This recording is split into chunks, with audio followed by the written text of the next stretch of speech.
Hello les pilotes, ravi de vous retrouver pour trois nouveaux podiums aujourd'hui et on va monter comme ça nos énergies, libérer l'expression de nous-mêmes. Comment?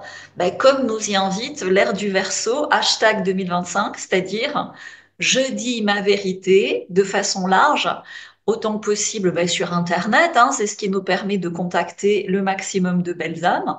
Donc la vérité, toute ma vérité, rien que la vérité, c'est-à-dire ce qui me met en colère comme ça à l'intérieur, où je me dis ben non, je peux pas dire ça parce que on va me juger, parce que on va me prendre pour une folle, parce que on va m'insulter, parce que je vais fâcher des abonnés. Et ben là, il doit y avoir quelque chose à l'intérieur de toi qui te dit go go go, vas-y quand même, parce que s'il y a cette émotion, s'il y a cette colère, c'est pour transformer cette colère, cette énergie comme ça de frustration et d'insatisfaction en une libération. Et en te libérant toi, tu vas libérer aussi des possibilités, bien sûr, pour toi, mais pour les autres. Donc, qu'est-ce qui m'énerve depuis hier ou ce matin, ou à peu près avant le week-end, c'est Candace Owen. Si tu veux, j'ai fait tellement de recherches bien avant Candace Owen sur hashtag BarbieBeat, hashtag Jean-Michel, hashtag Véronica, hashtag Coupe Zizi, que si tu veux, de voir Candace qui a une mâchoire d'homme, un cou d'homme, un squelette d'homme, des clavicules d'homme, eh ben, dénoncer Barbie Beat, hein, ok, c'est bien, mais elle va nous faire 10 épisodes en accouchant d'une souris, tu vois, sur des choses qu'on sait déjà. Et pendant ce temps, il y a personne qui voit que éventuellement, elle se fout de nos gueules et elle est elle-même un trans caché. Voilà. Et moi, que je le sache dans mon intime conviction par rapport à mes recherches en trans-investigation, c'est OK. Mais ça me fait de la peine de voir autant de belles âmes réveillées à l'occasion du Covid qui voient rien, quoi, qui voient que dalle. Voilà, donc ça m'énerve. Normalement, je me serais dit, bah, je ferme ma gueule, hein, les gens vont se réveiller à leur rythme. Mais comme j'ai cette tribune avec vous pour chauffer mes ambiances et je vous encourage à vous exprimer, bah, à moi de m'exprimer au-delà de mes limites habituelles. Donc, maintenant que j'ai lâché une bombe, Noël, c'est à toi. Alors moi, ma bombe, je dénonce haut et fort que nos petites jeunes, elles sont en train de regarder Victoria's Secret en pensant que c'est des jolies filles, qu'elles partent au fitness pour avoir des jolis petits culs, puis en fait, les mecs, ils bandent devant des petits culs de mecs, en fait. Mais ils sont pas au courant. Exactement, Et ça exactement. défait toutes nos jeunes filles, en fait.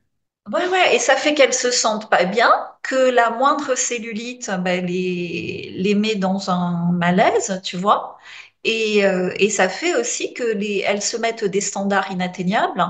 Et à côté, un homme, alors tant qu'il a sa copine qui a 17, 18, 20 ans, ça va, mais dès que sa copine a eu un enfant, et du coup, après avoir enfanté, son corps de femme se développe, ben, le mec, il sait plus quoi faire avec parce qu'il a fantasmé sur des corps de mecs, de trans cachés comme tu le dis, parce que les trois quarts des mannequins, des chanteuses, des actrices, hein, tu regardes les hanches, c'est des culs de mecs. C'est des culs de mecs, c'est pas des culs de femmes. Voilà. Faut revenir maintenant à l'Antiquité, ce qu'on va faire dans la conférence ce soir, hein, pour retrouver des hanches et des fesses de femmes. Des vraies femmes, hein, pas comme Kim Kardashian. Effectivement, dans cette valeur. Merci Noël d'avoir fait des recherches en trans-investigation. Donc, on peut paraître fou, on s'en fout, hein, On s'en puisque fout. quelqu'un qui nous juge ou nous insulte se juge ou s'insulte lui-même. Moi, j'accepte les commentaires de quelqu'un qui a fait autant d'heures de recherche en trans-investigation que moi. C'est-à-dire, moi, ça fait quand même 7 ans que j'étudie le sujet. Tu vois. Et Noël, ça doit faire quelques années aussi. C'est ça. Donc après, tout le monde se réveille à son rythme, mais creusez les gars. Et si on vous énerve, c'est qu'il y a un truc à creuser. Bah, tu nous apprends bien ça, en fait. Dès qu'il y a quelque chose qui énerve, il faut aller derrière. Merci à toi pour ça. Exactement, il faut le transformer en énergie de libération. Ok, Isabelle, c'est à toi. Toute la vérité, rien que la vérité, que la vérité. Le temps qu'Amy règle son micro.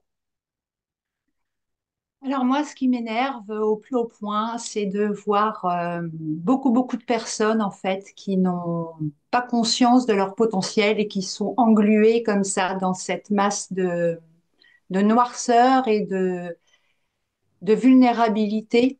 Et de mon point de vue, en fait, je travaille à essayer de, par ma parole, par ma vérité, à ouvrir des chemins comme ça qui peuvent éveiller peut-être des consciences, mais j'ai envie que ça bouge et puis que chacun retrouve sa souveraineté. Voilà. Exactement. Et on va le travailler dans ton podium. Tu es là pour ça, mais ça sera privé, c'est confidentiel. Mais ce qu'il faut bien voir, c'est quand on veut aider les autres, en fait, la première personne à aider, c'est soi-même. Et c'est toujours en s'aidant soi-même que par l'exemple, par l'énergie, puis après avec les outils, la mise en place d'un métier du futur, d'un plan B, d'une retraite complémentaire, les choses même se mettent en place tout à fait naturellement pour aider les autres. Donc à tous ceux ici qui voulaient aider les autres, commencez toujours par vous aider vous-même. Et on va voir Isabelle qui a un truc simple à faire pour toi qui peut tout débloquer, mais là, c'est privé. Amy, c'est à toi? Ben, salut tout le monde, salut Galatée. Moi, ce qui m'énerve le plus, ce sont les vampires d'énergie. Voilà, ça me saoule et ça me fait perdre du temps. Voilà. Exact, je partage ça aussi. Donc, en fait, pendant des années, hein, j'étais dans la difficulté par rapport à ça. Donc, le premier réflexe, c'est de s'isoler. Il est pas mal, hein, c'est un premier réflexe salvateur. Le deuxième réflexe, hein, c'est de s'en foutre, hein, mais on n'y arrive pas vraiment. Et en fait, le troisième et bon réflexe, parce que c'est tout un process, c'est de leur envoyer leur merde dans la gueule. C'est-à-dire qu'il faut vraiment que leur merde rebondisse sur ta coque de protection et leur reviennent fois 100 dans la gueule. Donc, je vais te donner deux, trois astuces. Là, comme cette partie est publique et que ça peut toucher justement des vampires d'énergie, on va pas le faire là, ça serait trop violent pour les vampires d'énergie qui passeraient par là. Mais je vais te donner l'astuce et ça change une vie, si tu veux vraiment. Voilà.